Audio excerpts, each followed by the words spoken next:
Okay, so then what do? Well, then you turn down to the micro routine. It's like, okay, well, this is what I'm aiming for. How does that instantiate itself day to day, week to week, month to month? And that's where something like a schedule can be unbelievably useful. Google Calendar. It's like, make a damn schedule and stick to it. Okay, so what's the rule with the schedule? It's not a bloody prison. That's the first thing that people do wrong. They say, well, I don't like to follow a schedule. It's like, well, what kind of schedule are you setting up? Well, I have to do this, then I have to do this, then I have to do this, and then I just go play video games, because who wants to do all these things that I have to do? It's like, wrong. Set the damn schedule up so that you have the day you want. That's the trick. It's like, okay, I've got tomorrow. If I was going to set it up so it was the best possible day I could have, practically speaking, what would it look like?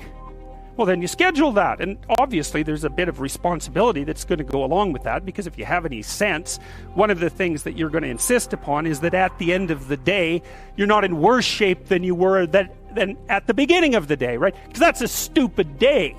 If you have a bunch of those in a row, you just dig yourself a hole and then you bury yourself in it. It's like, sorry, that's just not a good strategy.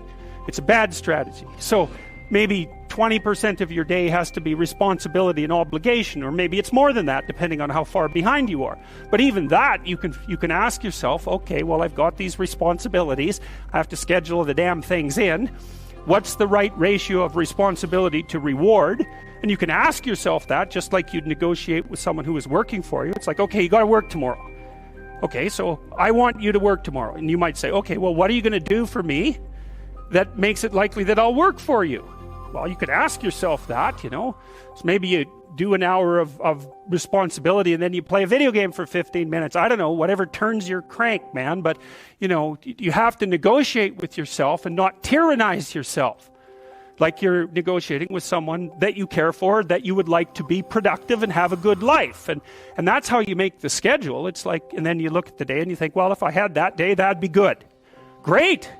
And you're useless and horrible, so you'll probably only hit it with about 70% accuracy, but that beats the hell out of 0, right? And if you hit it even with 50% accuracy, another rule is, well, aim for 51% the next week, or 50.5% for God's sake, or because you're going to hit that position where things start to loop back positively and spiral you upward. And so that's one way that you can work on your conscientiousness, is plan a life you'd like to have. And you do that partly by referring to social norms. That's more or less rescuing your father from the belly of the whale. But the other way you do that is by having a little conversation with yourself about, as if you don't really know who you are, because you know what you're like. You won't do what you're told. You won't do what you tell yourself to do. You must have noticed that. It's like you're a bad employee and a worse boss, and both of those work, for you. You don't know what you want to do, and then when you tell yourself what to do, you don't do it anyways. You should fire yourself and find someone else to be.